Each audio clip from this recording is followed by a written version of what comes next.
தினசரி வாழ்க்கையில் கடைபிடிக்க வேண்டிய சில வீட்டு குறிப்புகள் என்னென்னு இந்த பதிவுல பார்க்கலாம் வாங்க.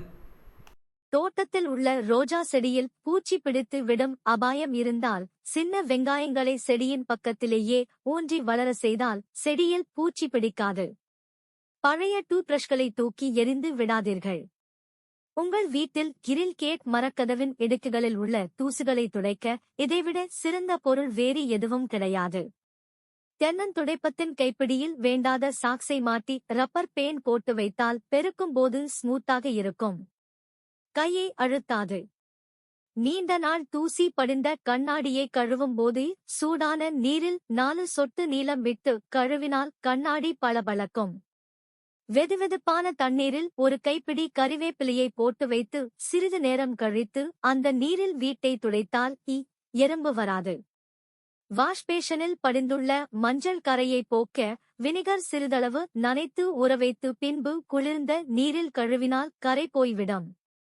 தரை விரிப்பின் மீது காபி தீ கொட்டிவிட்டால் சிறிதளவு வினிகரை ஸ்பாஞ்சில் நனைத்து கரைப்பட்ட இடத்தை துடைத்தால் கரை இருந்த இடம் தெரியாமல் போய்விடும்.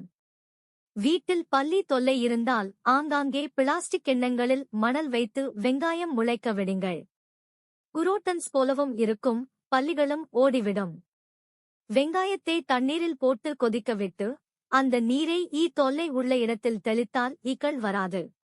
வேப்பெண்ணெயை பஞ்சில் நனைத்து படங்களை துடைத்தால் பூச்சிகள் அண்டாமல் பாதுகாக்கலாம். சுவரில் ஆணி அடிப்பதற்கு முன் ஆணி அடிக்க வேண்டிய இடத்தில் ஒரு துண்டு செலோபென் டேப்பை ஒட்டி பின்னர் ஆணி அடித்தால் சுண்ணாம்பு பெயர்ந்து வராது. நர்சரி கடைகளில் விற்கப்படும் ரோஜா செடிகளை வாங்கி வந்து வீட்டில் பதியம் செய்தால் ஒரு வாரத்தில் காய்ந்து விடுகிறது. அதைத் தவிர்க்க முதல் 10 தினங்களுக்கு அந்த செடியை மூங்கில் கூடையால் காலை முதல் பிற்பகல் வரை மூடி வைத்து அந்த இடம் எப்போதும் ஈரப்பதம் இருக்குமாறு நீர் ஊற்ற வேண்டும். அப்படிச் செய்தால் இலைகள் முழுவதும் கொட்டிவிடும். பின்னர் புதிய இலைகள் துளிர்விடும், செடியும் காயாது. தோட்டத்தில் உருளைக்கிழங்கு, பீட்ரூட், கேரட் போன்ற காய்கறிகளை பயிர் செய்கிறீர்களா? காய்க்கும் சமயத்தில் பூச்சி அரித்து விடுகிறதா? சாம்பலை வேரில் நன்றாக படும்படி தூவி விட்டால் பூச்சிகள் அழிந்துவிடும்.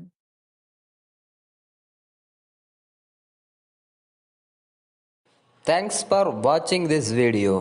Please subscribe our channel. Thank you.